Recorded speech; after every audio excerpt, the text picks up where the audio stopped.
우리 다 같이 주기도록 기도하심으로 6월 17일 수요일 저녁 예배를 하나님께 드립니다. 하늘에 계신 우리 아버지, 아버지의 이름을 거룩하게 하시며 아버지의 나라가 오게 하시며 아버지의 뜻이 하늘에서와 같이 땅에서도 이루어지게 하소서. 오늘 우리에게 일용할 양식을 주시고 우리가 우리에게 잘못한 사람을 용서해 준 것 같이 우리 죄를 용서해 주시고 우리를 시험에 빠지지 않게 하시고 악에서 구하소서. 나라와 권능과 영광이 영원히 아버지의 것입니다. 아멘. 오늘 저녁 우리에게 주신 하나님 말씀은 신약성경 마태복음 19장 27절에서 29절 말씀까지 봉독할 때 살아계신 주님의 음성 듣기 바랍니다.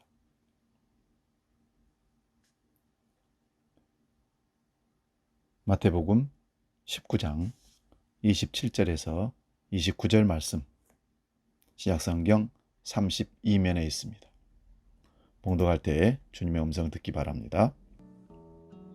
이에 베드로가 대답하여 이르되 보소서, 우리가 모든 것을 버리고 주를 따라 싸운데 그런즉 우리가 무엇을 얻으리이까? 예수께서 이르시되 내가 진실로 너희에게 이르노니 세상이 새롭게 되어 인자가 자기 영광의 보좌에 앉을 때에 나를 따르는 너희도 12 보좌에 앉아 이스라엘 12 지파를 심판하리라. 또 내 이름을 위하여 집이나 형제나 자매나 부모나 자식이나 전토를 벌인 자마다 여러 배를 받고 또 영생을 상속하리라. 아멘.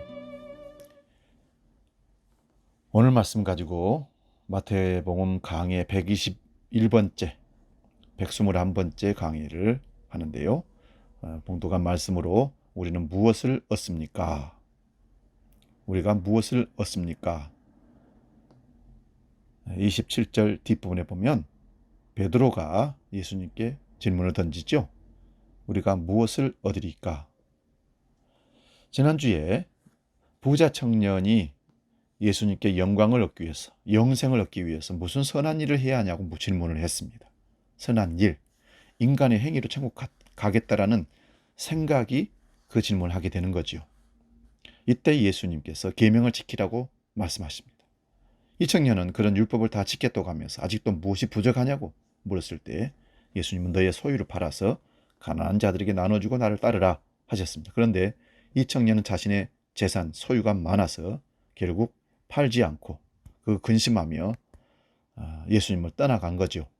이때 예수님은 그 청년의 모습을 지켜보고 있던 제자들에게 천국에 들어가는 것이 얼마나 어려운지, 낙타가 차라리 바늘기로 들어가는 것이 부자가 천국 들어가는 것보다 쉽다고 말씀하십니다. 그 얘기를 들으면서 제자들이 깜짝 놀라서 그러면 누가 천국 들어가냐고 반문했었죠. 그럴 때 예수님은 사람으로는 할 수 없으되 하나님을 할 수 있다고 하셨습니다. 여러분, 구원은 사람의 선한 행위로 하는 것이 아니라는 뜻이죠. 하나님이 하시는 구원은 십자가입니다. 십자가로는 가능하나 너희 행위로는 불가능하다. 그런 뜻입니다. 오늘 본문 27절을 봅니다. 오늘 말씀은 예수님의 말씀을 들은 베드로가 제자들을 대표하여 질문합니다. 부자가 자신의 소유를 버리지 못하고 돌아서는 것을 예수께서 보시고 부자가 천국 들어가는 것이 얼마나 어려운지를 말씀하셨어요. 그런데 제자들은 모든 것을 버리고 주를 따랐다고 얘기합니다. 저 젊은이는 재산을 아껴서 결국 팔지 못하고 나누지 못하고 갔는데 예수님, 우리는 배도 버리고 가정도 버리고 주님을 따라 여기까지 왔지 않습니까? 그러므로 우리는 무엇을 얻을 수 있습니까? 라는 질문이죠. 28절 30절 말씀입니다. 우리는 무엇을 얻겠느냐는 예수님의 질문, 베드로의 질문에 예수님이 세 가지로 말씀을 하시죠. 첫 번째는요, 제자들이 12 보좌에 앉게 된다는 것과, 두 번째는 예수님의 이름을 위하여 집이나 형제나 부모나 자식이나 전토를 벌인 자는 여러 배를 받고, 이 세상에 있는 형제나 부모나 자식이나 전토를 벌인 자 배를 받는다는 겁니다. 여러 배를. 그리고 세 번째가 영생을 상속할 것이라 합니다. 그러나 먼저 된 자가 나중되고 나중된 자가 먼저 될 자가 많다고 하십니다. 제자들은 정말 모든 것을 버리고 예수님을 따랐습니다. 맞죠? 그러면 제자들이 이 세상에서 여러 배를 받습니까? 또 받았습니까? 성경에는 그런 기록이 없죠.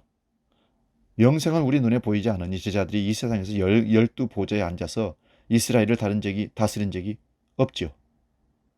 그러면 과연 예수님의 이 말씀은 무슨 뜻일까요? 28절을 보시면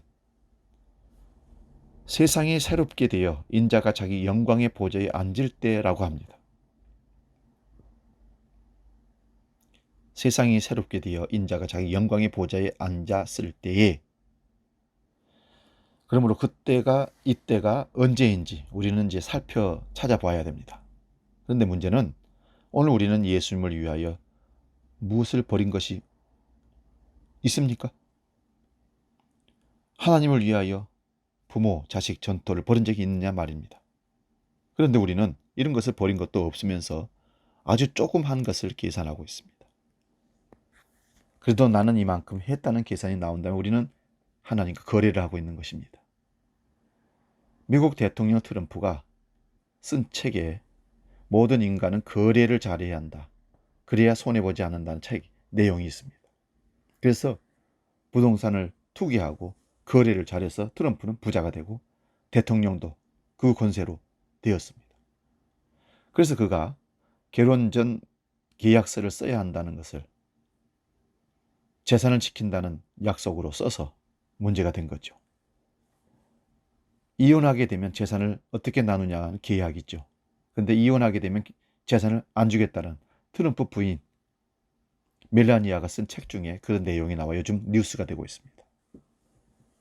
다시 28절을 봅니다. 예수님을 위하여 모든 것을 버리고 따르는 제자들이 우리는 무엇을 얻느냐는 질문에 예수님은 가장 먼저 세상이 새롭게 되어 인자가 영광의 보좌에 앉을 때를 말씀합니다.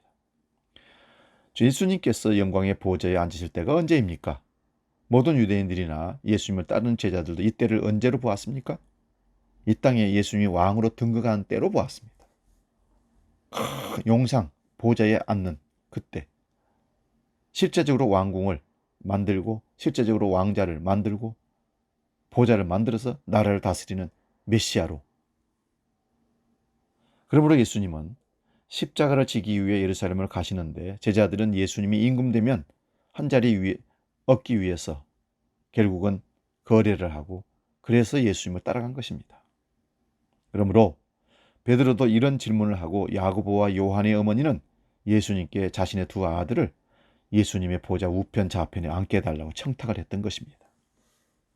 예수님의 십자가에 가는 길과 예수님이 제자들이 예수님을 따르는 목적이 분명히 다른 것을 여기서 볼 수 있습니다. 이러한 제자들에게 예수님은 자신이 보좌에 앉을 때에 자기를 따르는 자들이 12보좌에 앉아서 이스라엘을 심판할 것이라고 말씀합니다. 이 말씀을 문자대로 보면 세대주의 종말론자들, 신천지 이단이 됩니다. 그래서 신천지 전체 모임을 영상 텔레비로 보면 가운데 큰 보좌가 하나 있고 양옆에 12개, 6개씩 지파별로 모이게 됩니다. 문자적으로 이 세상에서 그런 왕국을 만들겠다는 거죠. 이게 이단 신천지고 세대주의 종말론자이다. 이 말씀을 성경 말씀 문자적으로 해석을 하면 그렇게 되는 거죠. 과연 예수님께서 보좌에 앉으신 때가 언제이며 제자들이 어떻게 12보좌에 앉아서 이스라엘을 심판하는 것입니까? 요한복음 3장 14절에서 19절 말씀 봉독합니다. 요한복음 3장 14절에서 19절 모세가 광야에서 뱀을 든 것 같이 인자도 그를 들려야 하리니 이는 그를 믿는 자마다 영생을 얻게 하려 하심이니라. 하나님이 세상을 이처럼 사랑하사 독생자를 주셨으니 이는 그를 믿는 자마다 멸망하지 않고 영생을 얻게 하려 하심이라. 하나님이 그의 아들을 세상에 보내신 것은 세상을 심판하려 하심이 아니요 그로 말미암아 세상이 구원을 받게 하려 하심이라. 그를 믿는 자는 심판을 받지 아니하는 것이요 믿지 아니하는 자는 하나님의 독생자 아들을 믿지 아니함으로 벌써 심판을 받는 것이니라. 그 정죄는 이것이니 곧 빛이 세상에 왔을 때 사람들이 자기 행위가 악함으로 빛보다 어둠을 더 사랑한 것이니라. 예수님께서 영광의 보좌에 앉으셔서 심판을 하시는 일은 반드시 십자가에 들려야 하시는 것입니다. 예수님께서 십자가에 들리심으로 그를 믿는 자마다 영생을 얻는 것입니다. 이 십자가가 하나님의 사랑입니다. 하나님의 아들을 이 세상에 보내신 것은 이 아들을 보고 믿는 자는 영생을 얻는 것이지만 이 아들을 믿지 않는 것이 심판입니다. 이 심판이라는 말은 정죄라는 말과 같습니다. 예수님을 믿으면 정죄받지 않지만 예수를 믿지 않으면 그것이 이미 정죄가 되어져서 받은 것입니다. 그런데 아무도 십자가 지신 예수를 믿지 않았습니다. 예수님께서 영광의 보좌에 앉으셔서 다스릴 것만 생각했지 십자가에 달리실 것을 꿈에도 생각 못한 제자들과 무리들. 그러므로 제자들이나 유대인들은 이 땅의 보좌로 생각한 것입니다. 그런데 예수님은 이 땅에서 보좌에 앉으셔서 심판하신 것이 아니라 그 권세를 받으신 분이 십자가를 지셔버렸습니다. 그리고 죽어버렸습니다. 십자가를 지시고 죽은 다음에 3일 만에 부활하시고 40일을 지상에 계시다가 제자들에게 자신을 보이시고 승천하셨습니다. 이것이 보좌에 앉으신 겁니다. 우리 사도행전 2장 30절에서 36절 말씀도 봉독해 봅니다. 그는 선지자라 하나님이 이미 맹세하사 그 자손 중에서 한 사람을 그 위에 앉게 하라 하심을 알고 미리 본 고로 그리스도의 부활을 말하되 그가 음부에 버림이 되지 않고 그의 육신이 썩음을 당하지 아니하리라 하더니 이 예수를 하나님이 살리신지라 우리가 다 이 일의 증인이로다. 하나님이 오른손으로 예수를 높이심에 그가 약속하신 성령을 아버지께 받아서 너희가 보고 듣는 이것을 부어 주셨느니라. 다윗은 하늘에 올라가지 못하였으나 친히 말하여 이르되 주께서 내 주에게 말씀하시기를 내가 네 원수로 네 발등상이 되게 하기까지 너는 내 우편에 앉아있으라 하셨도다 하였으니 그런즉 이스라엘 온 집은 확실히 알지니 너희가 십자가에 못 박은 이 예수를 하나님이 주와 그리스도가 되게 하셨느니라 하니라. 예수님께서 십자가에 죽으시고 3일 만에 부활하신 후 승천하셨습니다. 그 승천의 사건을 오순절 성령이 임한 베드로가 증거합니다. 다윗의 언약을 근거로 예수님의 부활을 증거할 뿐만 아니라 예수님께서 하나님의 보좌 우편에 앉으실 것도 예언한 것입니다. 이것이 시편 110편 1절에 나와 있습니다. 그러므로 하나님께서 예수님을 높이심으로 인하여 하나님의 우편에 계신 분이 되신 겁니다. 이제 성령을 부어주시는 분이 되셨습니다. 동시에 온 세상을 심판하신 분이 되신 거지요. 이것이 예수님께서 말씀하신 새로운 세상입니다. 세상이 새롭게 되었다는 단어는 중생한다, 거듭난다는 말입니다. 그러므로 거듭나지 아니하면 새로운 세상을 모르고 알 수가 없습니다. 디도서 3장 4절에서 7절 말씀도 봅니다. 우리 구주 하나님의 자비와 사람 사랑하심이 나타날 때에 우리를 구원하시되 우리가 행한 바 의로운 행위로 말미암지 아니하고 오직 그의 궁일하심을 따라 중생의 씻음과 성령의 새롭게 하심으로 하셨나니 우리 구주 예수 그리스도로 말미암아 우리에게 그 성령을 풍성히 부어주사 우리로 그의 은혜를 힘입어 의롭다 하심을 얻어 영생의 소망을 따라 상속자가 되게 하려 하심이니라. 세상이 새롭게 된다는 말과 중생이라는 단어가 같은 단어입니다. 그러므로 예수님이 보좌에 앉으셔서 성령을 보내심으로 자기 백성들이 거듭나게 되는 것이 새로운 세상입니다. 이런 새로운 세상의 상속자가 되는 것이 보좌에 앉는 것입니다. 그러므로 새로운 세상에서 12보좌에 앉아서 심판한다는 것은 다스린다는 개념입니다. 왕자에 앉아서 에헴 하는 모습이 아니라 권세로 능력으로 다스린다는 겁니다. 어떻게 다스립니까? 사도행전 2장 37절 42절을 보면 보좌에 앉으신 분의 영을 받아 복음을 전함으로 예수님과 함께 세상을 다스린다고 설명합니다. 오늘 본문 28절을 다시 봅니다. 모든 것을 버리고 나를 따르는 제자들에게 예수님께서 말씀하시기를 인자가 영광의 보좌에 앉을 때에 너희도 12 보좌에 앉아서 이스라엘 12 지파를 심판하리라는 말씀의 의미와 요한복음과 사도행전을 통하여 살펴보았습니다. 예수님께서 보좌에 앉으셨기에 성령을 부어주셨고 성령이 임한 사도들이 예수님께서 보좌에 앉으셨음을 증거하는 것입니다. 그러면 사도들도 보좌에 앉아야 하는데 도대체 무슨 보좌에 어떤 모습으로 앉아 있습니까? 이 땅에서 예수님께서 십자가를 치신 그 모습으로 우리가 가게 됩니다. 그러므로 그리스도의 이름으로 고난을 받는 자들에게 영광의 영이 함께 하시는 것입니다. 베드로전서 4장 14절이 그 말씀을 설명합니다. 이러한 보좌에 앉는 것들은 사도들만이 아니라 그리스도 안에 있는 자들도 다 함께 그리스도와 함께 앉혀진 자들입니다. 고린도전서 6장 1절에서 3절 말씀 봉독합니다. 너희 중에 누가 다른 이와 더불어 다툼이 있는데 구태여 불의한 자들 앞에서 고발하고 성도 앞에서 하지 아니하느냐? 성도가 세상을 판단할 것을 너희가 알지 못하느냐?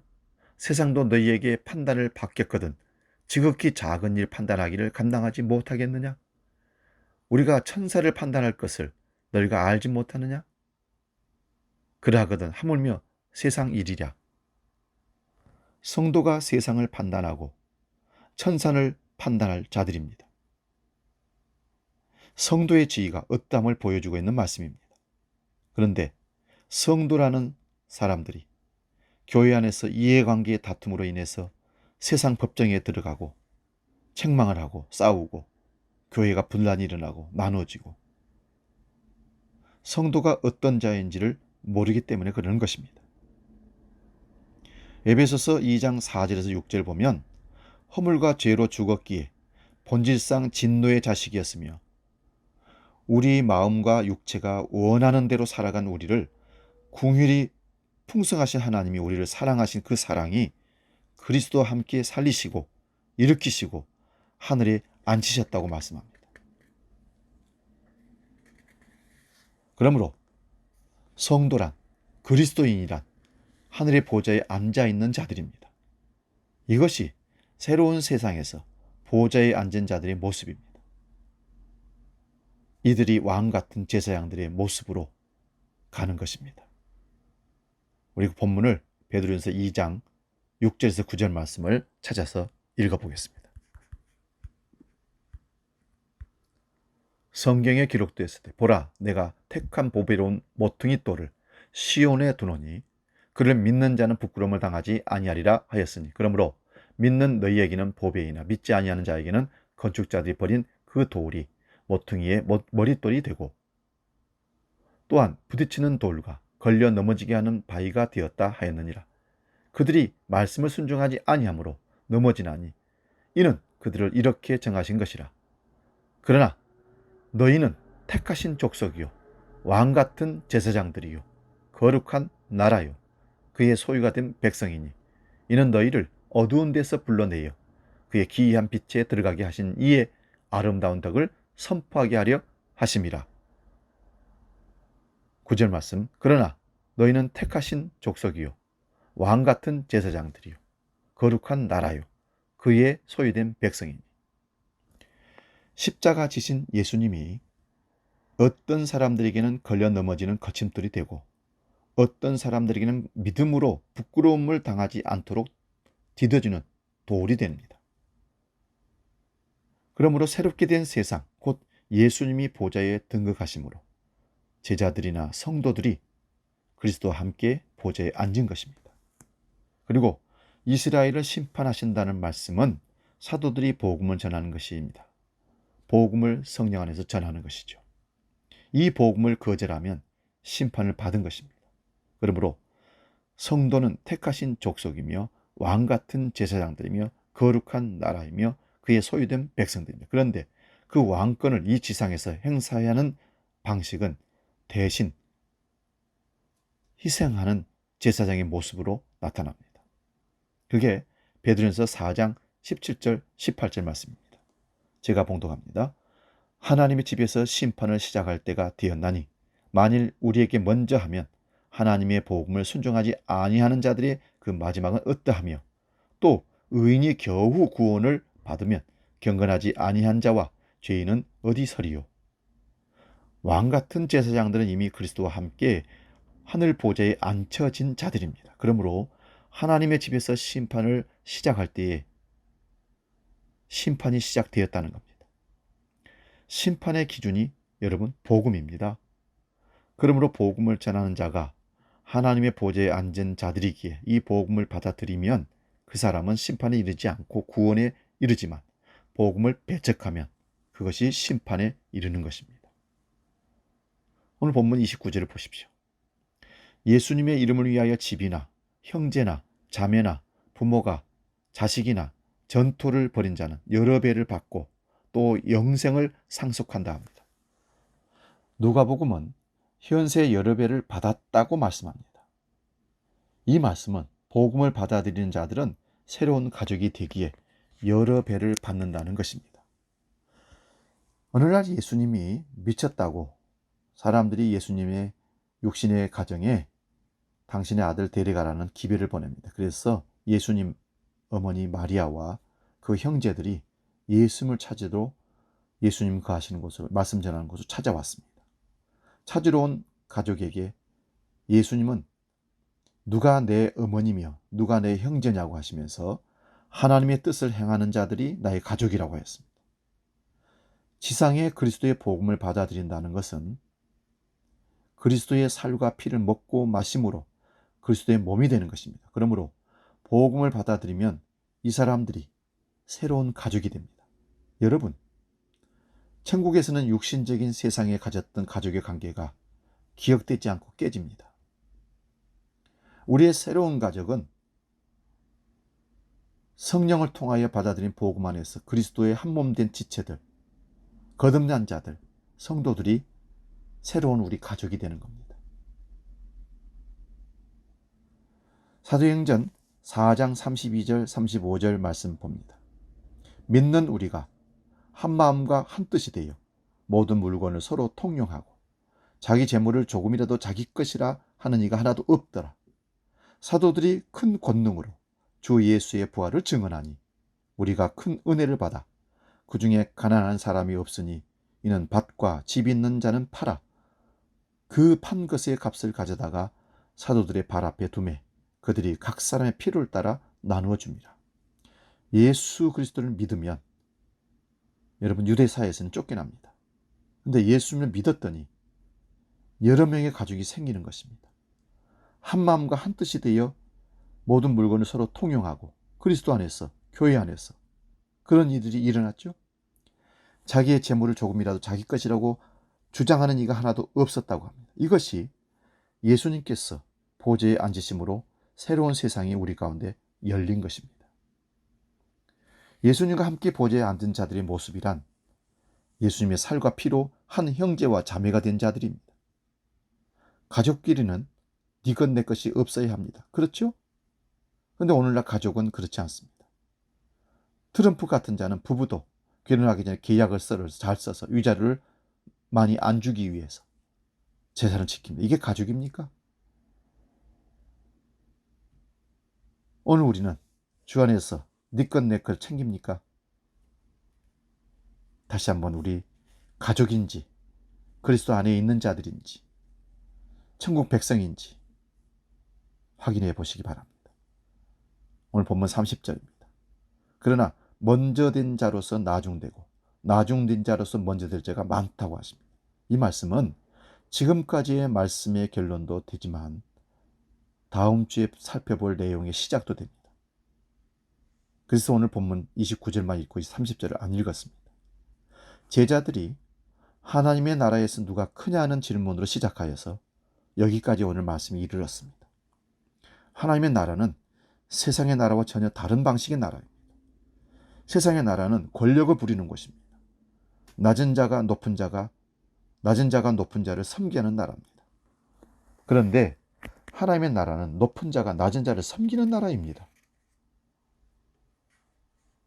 제자들이 자신들은 모든 것을 버리고 예수님을 따랐으니 천국에서 무엇을 얻겠느냐고 오늘 물었습니다. 12보좌에 앉는 것이라고 예수님 말씀하셨죠. 그 12보좌에 앉는다는 것은 이 역사 속에서 예수님처럼 자신이 희생함으로 복음을 전하는 것을 두고 그들이 이 상을 받겠다는 것입니다. 이들의 상, 제자들이 이렇게 목숨 버려서 복음을 지키며 받는 상이 무엇이겠습니까? 히브리서 11장 16절에는 믿음이 없이는 하나님을 기쁘시게 하지 못하나니 하나님께 나아가는 자는 반드시 그가 계신 것과 또한 그가 자기를 찾는 자들에게 상 주시는 이심을 믿어야 할지니라. 믿음은 바라는 것들의 실상이며 보지 못하는 것의 증거라고 합니다. 히브리서 11장에 나오는 믿음의 사람들이 무엇을 믿고 바랐습니까? 하나님이 계시다는 것을 믿었습니다. 그리고 하나님을 찾는 자들에게는 상 주신 이심을 믿어야 한다고 합니다. 하나님을 찾는 자에게 주시는 상을 주시는데 무슨 상을 주시겠습니까? 그게 바로 히브리서 11장 24절 26절 말씀인데 제가 봉독합니다. 믿음으로 모세는 장성하여 바로의 공주의 아들이라 칭함을 받기를 거절하고 도리어 하나님 백성과 함께 고난받기를 잠시 죄악의 낙을 누리는 것보다 더 좋아하고 그리스도를 위하여 받는 수모를 애굽의 모든 부하보다 더 큰 재물로 여겼으니 이는 상 주시는 이심을 바라봄이라. 믿음의 사람들은 이 세상에서 외국인과 나그네로 살았습니다. 모세는 애굽 바로의 왕자가 되어 나라를 물려받을 수 있는 권세까지 얻은 사람입니다. 애굽의 모든 부하보다. 그런데 그 모든 걸 버리고 그리스도를 위한 고난을 재촉하며 그리스도를 얻고 상을 유지하기 위해서 애굽을 탈출합니다. 이것이 상 주심을 바라본 것입니다. 이 상이 무엇입니까? 제자들이 모든 것을 버리고 예수님을 따랐을 때 주시는 그 상이 무엇입니까? 예수 그리스도입니다. 사람들이 천국에 들어가기를 소원하는 것은 이 세상이 힘들고 괴로우니 자기 편한 곳으로 가겠다고 천국을 생각한다면 이 사람은 그 천국에 예수님이 안 계셔도 상관이 없는 사람들입니다. 이것이 바로 엉터리 상 개념입니다. 천국에서 면류관 쓰고 왕자를 군림하고 내가 세상에 제일 크다 누리는 사고방식, 세상적인 왕국을 생각하는 세상적인 문자적인 해석이죠. 천국은 그런 곳이 아닙니다. 골로새서 3장 1절에서 11절 제가 봉독합니다. 그러므로 너희가 그리스도와 함께 다시 살리심을 받았으면 위의 것을 찾으라. 거기는 그리스도께서 하나님 우편에 앉아 계시느니라. 위의 것을 생각하고 땅의 것을 생각하지 말라. 이는 너희가 죽었고 너희 생명이 그리스도와 함께 하나님 안에 감추어졌습니다. 우리 생명이신 그리스도께서 나타나실 그때에 너희도 그와 함께 영광 중에 나타나리라. 그러므로 땅에 있는 지체를 죽이라. 곧 음란과 부정과 사욕과 악한 정욕과 탐심이니 탐심은 우상 숭배니라. 이것들로 말미암아 하나님의 진노가 임하느니라. 너희도 전에 그 가운데 살 때에는 그 가운데서 행하였으나 이제는 너희가 이 모든 것을 벗어버리라. 곧 분함과 노여움과 악의와 비방과 너희 입에 부끄러운 말이라. 너희가 서로 거짓말하지 말라. 옛사람과 그 행위를 벗어버리고 새 사람을 입었으니 이는 자기를 창조하신 이의 형상을 따라 지식에까지 새롭게 하심을 입은 자니라. 거기에는 헬라인이나 유대인이나 헬라파나 무엘레파나 야마인이나 수아디아인이나 종이나 자유인이 차별이 있을 수 없나니 오직 그리스도는 만유요 만유 안에 계시니라. 천국에서 누가 크냐고 묻는 것이나 우리가 무슨 상을 얻겠느냐고 묻는 것은 아직도 우리 자신이 어떤 지혜인지를 모르는 자들입니다. 이러한 경쟁과 시기가 바로 탐심이며 탐심은 우상 숭배라고 경고합니다. 이렇게 우상 숭배하는 탐심이 땅에 속한 자들의 모습입니다. 그러므로 이런 자들이 다시 살리심을 받았다면 위의 것을 찾으려고 합니다. 위의 것이 뭡니까? 우리 생명이신 예수 그리스도입니다. 그 안에는 어떤 차별이 있을 수 없습니다. 오직 그리스도의 만유시며 만유 안에 계십니다. 이 세상의 모든 것을 버리고 다른 우리들을 어떤 것으로 채워주고 보상하겠느냐는 질문은 예수님의 대답이 그리스도의 자신, 나다. 너희들이 나를 얻었다. 예수님이 전부다. 라는 말씀입니다. 계시록 21장 9절에서 14절 말씀 봉독합니다. 일곱 대접을 가지고 마지막 일곱 재앙을 담은 일곱 천사 중 하나가 나와서 내게 말하여 이르되 이리 오라. 내가 신부 곧 어린 양의 아내를 내게 보이리라 하고 성령으로 나를 데리고 크고 높은 산으로 올라가 하나님께로부터 하늘에서 내려오는 거룩한 성 예루살렘을 보이니 하나님의 영광이 있어 그 성의 빛이 지극히 귀한 보석 같고 벽옥과 수정같이 맑더라. 그 높은 성곽이 있고 12문이 있는데 문에 12천사가 있고 그 문들 위에 이름을 썼으니 이스라엘 자손 12지파의 이름들이라. 동쪽에 세 문, 북쪽에 세 문, 남쪽에 세 문, 서쪽에 세 문이니 그 성의 성곽에는 12기초석이 있고 그 위에는 어린 양의 12사도들의 12 이름이 있더라. 새 하늘과 새 땅, 새 예루살렘은 여러분 건물이 아닙니다.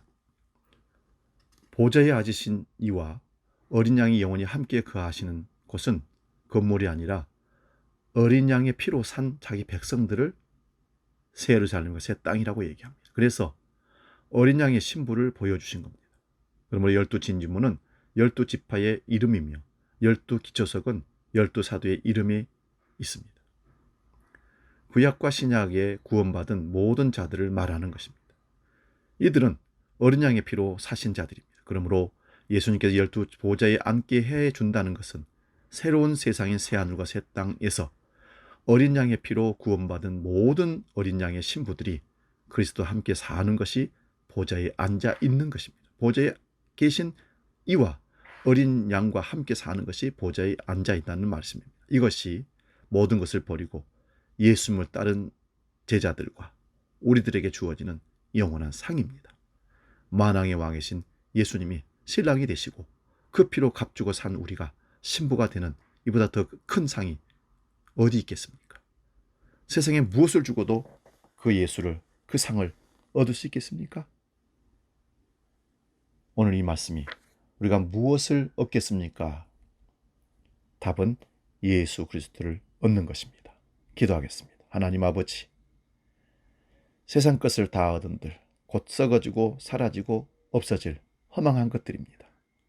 그것을 알면서도 불구하고 우리는 교회 안에서 예배 중에도 기도 중에도 끊임없이 세상 것을 채워달라고 기도하며 나아갔던 어리석은 자들이었습니다.